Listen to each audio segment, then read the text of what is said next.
Assalamualaikum warahmatullahi wabarakatuh, Ustadz. Waalaikumsalam warahmatullahi Mohon izin wabarakatuh. bertanya, mohon maaf sebelumnya Ustadz.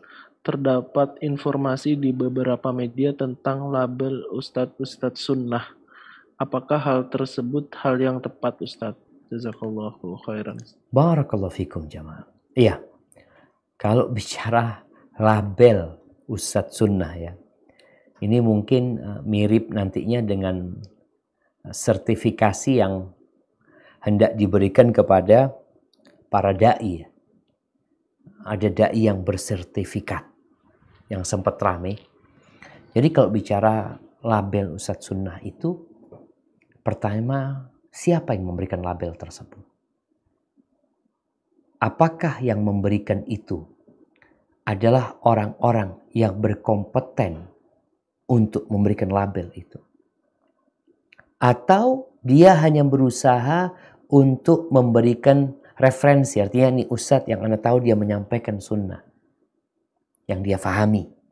Dia sekedar hendak share sama kawan-kawan ya tentang ustadz-ustadz. Ya memang kita bicara tentang ustadz-ustadz ahlu sunnah wal jamaah. Ustadz-ustadz yang mengajak kepada sunnah, yang mengajak kepada ajaran Rasul SAW, yang tidak mengajak kepada dirinya, tidak mengajak kepada ormasnya, tidak mengajak kepada lembaganya. Maka tinggal dilihat, apakah benar mereka ustadz-ustadz ahlu sunnah. Kadang-kala juga ada yang mengatakan, nih ustadz-ustadz yang ahlul bid'ah, mereka yang sunnah. Yang prakteknya sesuai dengan sunnah Nabi SAW. Kalau sekedar label, ya semua bisa bikin jamaah. Nanti label ustadz-ustadz ahlul bid'ah ya, atau ustadz-ustadz, nanti ada ustadz-ustadz wahabi, ada ustadz-ustadz syiah, ada ustadz-ustadz apa. Memang penting buat umat itu untuk memahami mana ustadz yang sunnah, mana ustadz yang tidak sesuai dengan sunnah. Itu penting.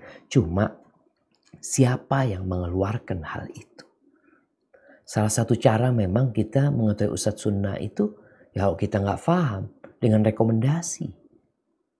Ketika ada kawan yang mengatakan, antum mau belajar sama ustadz sunnah. Yang mana ustadz sunnah? Yang mengajak kepada sunnah. Yang Anda tahu fulan. Yang Anda tahu medianya fulan. Nggak ada masalah sebenarnya. Tapi jangan sampai akhirnya kita mengikuti berita yang tidak sahih. Atau berita yang belum tentu benar. Karena kalau bicara medsos ini kan semua orang bisa nulis semau mereka. Maka tetap kita berhati-hati ketika antum mendapatkan rekomendasi seorang ustadz yang dikatakan ahlu sunnah. Antum lihat apakah benar dia sesuai dengan sunnah atau tidak. Dan harapan kita ini kepingin selamat jamaah.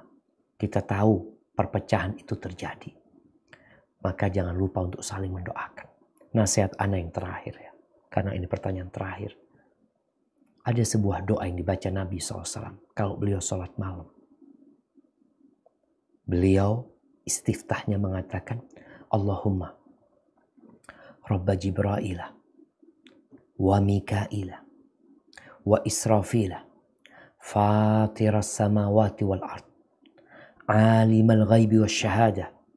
Anta tahkumu baina ibadika fima kanu fihi yakhtalifun. Ihdini lima ikhtulifa fihi minal haqqi biiznik.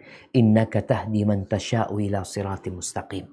Nabi mengatakan, ya Allah, wahai Rabbnya Jibril, wahai Tuhannya Israfil, Tuhannya Mikail, Engkau yang mengetahui yang gaib dan yang nyata. Engkau yang memutuskan antara apa yang diperselisihkan oleh hamba-hambamu dari kebenaran itu. Maka aku minta kepadamu agar ditunjukkan kepada aku dari apa yang diperselisihkan. Minta petunjuk. Nabi minta petunjuk. Ini untuk ngajarin kita. Ketika terjadi perselisihan, minta sama Allah agar diberi petunjuk dari apa yang diperselisihkan agar aku dapat kebenaran tersebut. Engkau ya Allah, hanya Engkau ya Allah yang memberikan petunjuk kepada jalan yang lurus. Untuk siapa yang Allah kehendaki. Jadi dalam masa yang tadi orang bingung ya. dengan label-label tadi yang ada di media sosial, maka antum berdoa minta kepada Allah agar antum tidak salah jalan.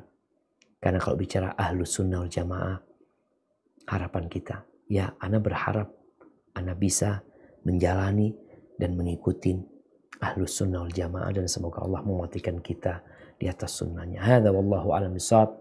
Mungkin itu dok yang bisa ana sampaikan, kurang lebihnya ana mohon maaf. Ana kembalikan kepada pembawa acara. Jazakumullahu khairan.